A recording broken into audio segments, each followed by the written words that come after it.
Nico, j'imagine qu'on est heureux aujourd'hui, que tu es heureux. Ouais, très heureux, surtout très soulagé parce que c'est pas facile de partir en vacances et sans savoir ce qu'on va faire après. Et je suis très content. Alors une prolongation de 3 ans, qu'est-ce qui t'a décidé finalement?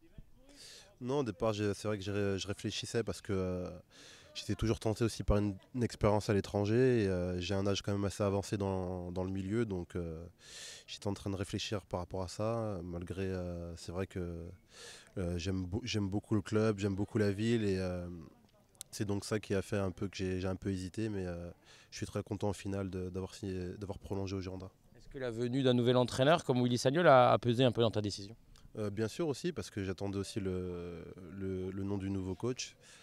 Et en plus, c'est quelqu'un qui a énormément d'expérience vu son parcours de joueur. Et moi, j'espère que ça va bien se passer aussi avec lui, avec l'entraîneur.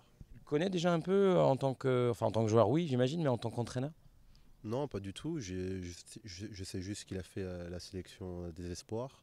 Donc, à partir de là, on sait aussi, rien que par rapport à, comme je vous l'ai dit, à sa carrière, on sait quand même qu'il a un certain vécu, une certaine connaissance du football. Et c'est des énormes atouts quand on est dans ce milieu-là.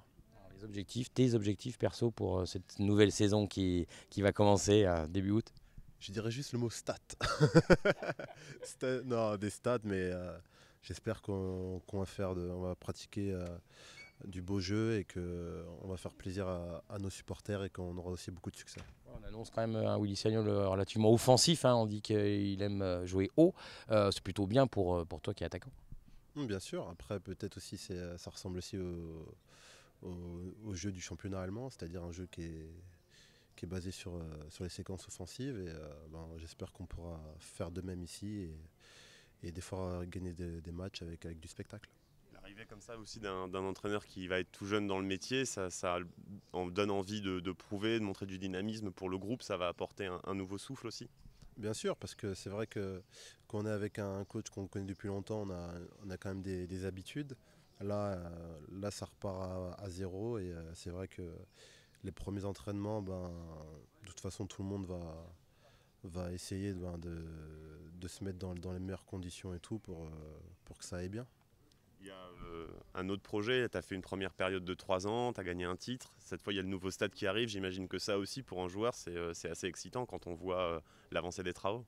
Oui, bien sûr, surtout en plus comme un club comme Bordeaux, avec l'histoire du club, de pouvoir avoir la chance de peut-être finir le dernier match à Chaban avec tous les grands joueurs qui sont passés dessus et de pouvoir aussi faire le match d'ouverture dans le nouveau stade, c'est quelque chose de très bien parce que malgré le nombre de joueurs qui sont de grands joueurs en plus qui sont passés par là, j'aurai peut-être cette chance-là de connaître le dernier match de Chaban et de connaître le premier match dans le nouveau stade. Pardon. D'ici la reprise maintenant ton programme? Vacances.